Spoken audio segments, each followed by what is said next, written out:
नमस्कार दोस्तों, स्वागत है आपका मेरे यूट्यूब चैनल पर। मैं हूं आप सबका दोस्त। और चलिए शुरू करते हैं आज का वीडियो। आज हम बात करेंगे भारत के बहुत ही महत्वपूर्ण रक्षा प्रोजेक्ट के बारे में। प्रोजेक्ट 75 इंडिया यानी प्रोजेक्ट 75 ई, जिसके लिए हाल ही में केंद्र सरकार ने 70,000 करोड़ रुपए के फंडिंग को मंजूरी दी है। तो चलिए इस खबर को विस्तार से समझते हैं। दोस्तों, प्रोजेक्ट 75 आई भारत की नौसेना के लिए एक मेगा प्रोजेक्ट है, जिसका मकसद 6 अत्याधुनिक डीजल इलेक्ट्रिक सबमरीन्स का निर्माण करना है। ये पनडुब्बियां न केवल भारत की समुद्री ताकत को बढ़ाएंगी, बल्कि आत्मनिर्भर भारत के विजन को भी मजबूत करेंगी। इस प्रोजेक्ट की शुरुआत सन 1997 में हुई थी, लेकिन कई देरी और तकनीकी कारणों से ये अब तक लटका हुआ है। हाल ही में 23 अगस्त 2025 को केंद्र सरकार ने रक्षा मंत्रालय और Mazagon dockyard ship builders limited (MDL) को जर्मनी की टीकेएमएस के साथ औपचारिक बातचीत शुरू करने की मंजूरी दे दी है। ये प्रोजेक्ट की अनुमानित लागत 70,000 करोड़ रुपए है, जो पहले 43,000 करोड़ रुपए थी, जो कि अब बहुत ज़्यादा बढ़ चुकी है। लागत में इस बढ़ोतरी का कारण इंटरनेशनल इन्फ्लेशन, रुपए की कीमत में कमी और उन्नत तकनीकों का उपयोग, जैसे कि एआईपी इंडिपेंडेंट प्रोपल्शन सिस्टम है। अब हम बात करेंगे दोस्तों एआईपी टेक्नोलॉजी के महत्व के बारे में। दोस्तों, इस प्रोजेक्ट की खास बात यह है कि ये submarines AIP air independent propulsion system के साथ आएंगी। यह तकनीक पनडुब्बियों को लंबे समय तक पानी के अंदर रहने की क्षमता देती, बिना सतह पर आने की ज़रूरत हुए।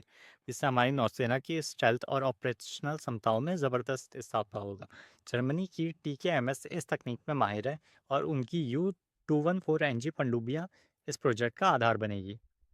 भारत के पास वर्तमान में केवल 16 पारंपरिक पनडुब्बियां हैं, जिसमें से कई 30 साल से ज़्यादा पुरानी हैं। हिंद प्रशांत क्षेत्र में चीन और पाकिस्तान से बढ़ते खतरे को देखते हुए हमारी नौसेना को अत्याधुनिक और शक्तिशाली पनडुब्बियों की सख्त ज़रूरत है। दोस्तों, B75I के तहत बनने वाली ये 6 पनडुब्बियां लैंड अटैक मिसाइल्स और एंटी शिप क्रूज मिसाइल से लैस होंगी, जो भारत की सामरिक ताकत को बढ़ाएंगी। वैसे तो दोस्तों, मुझे लगता है हमें ये जो प्रोजेक्ट है, ये 6+3 सबमरीन्स का करना चाहिए था। चाहे हम, अगर हमें अच्छा और ज़्यादा इम्पोर्टेंट लगता, और अगर सबमरीन बेड़ा थोड़ा छोटा हो रखा होता, तो हम इसे 3 और सबमरीन्स तक बढ़ा सकते थे, जिससे कि हमारे पास टोटल 9 सबमरीन्स हो जाते। इससे आप सबमरीन्स का स्टैंडर्डाइजेशन भी कर सकते थे। यह प्रोजेक्ट मेक इन इंडिया और आत्मनिर्भर भारत पहल का हिस्सा है। सभी 6 पनडुब्बियां भारत में ही बनाई जाएंगी दोस्तों, Mazagon dockyard ship builders limited के सहयोग से।